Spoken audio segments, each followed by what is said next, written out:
Nous venons de vérifier si l'utilisateur a bien rempli le champ du formulaire d'édition, mais on n'a pas vérifié si l'utilisateur a cliqué sur le bouton modifier. Donc, qu'est-ce que nous allons faire?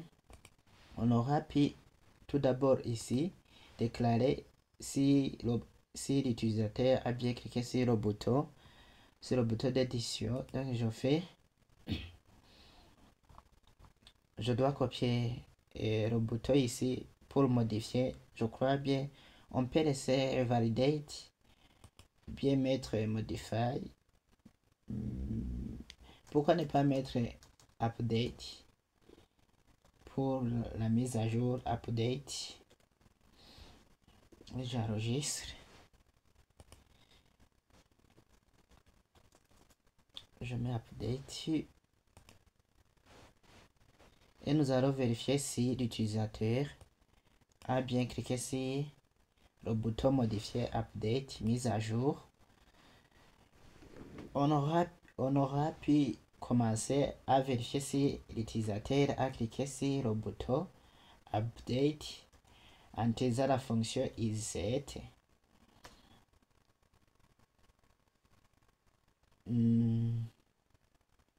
C'est $post.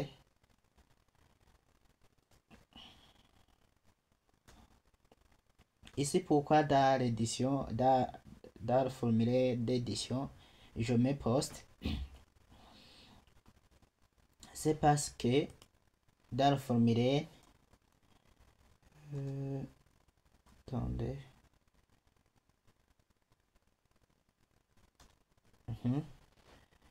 et je dois mettre tout à l'intérieur. Ici.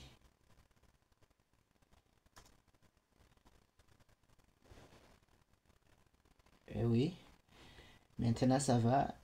Et je disais pourquoi j'utilise post. Donc dans le formulaire d'édition, nous avons un formulaire. Ce formulaire a la méthode de post. Donc c'est la méthode de post qui va nous permettre de vérifier si vraiment l'utilisateur a cliqué sur update. C'est pourquoi ici je mets post.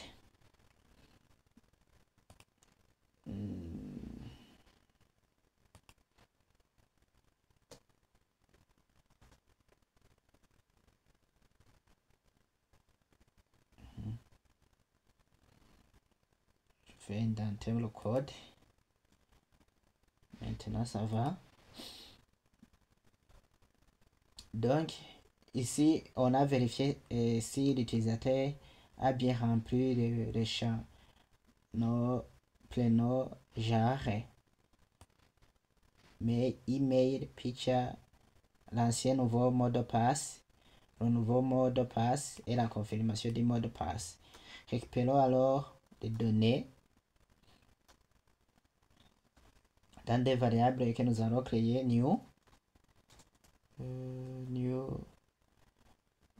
Je crée une variable qui s'appelle new user last name. Et oui,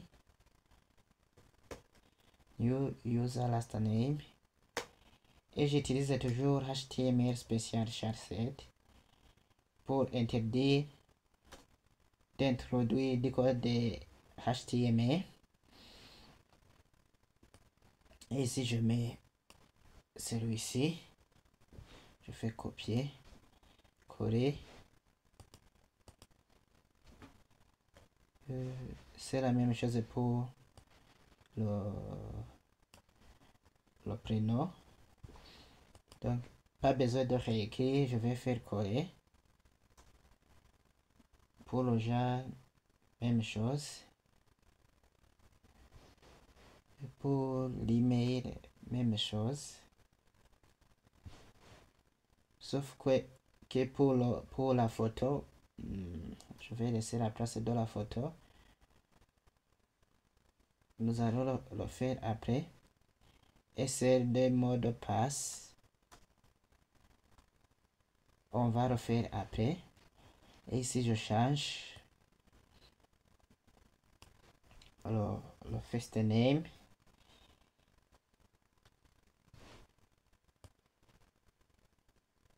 Je change celui-ci. Et oui. Si je mets Ginda.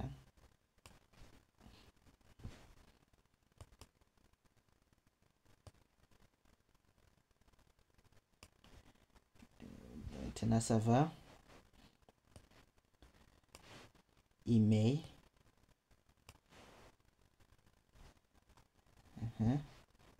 Si je change avec email.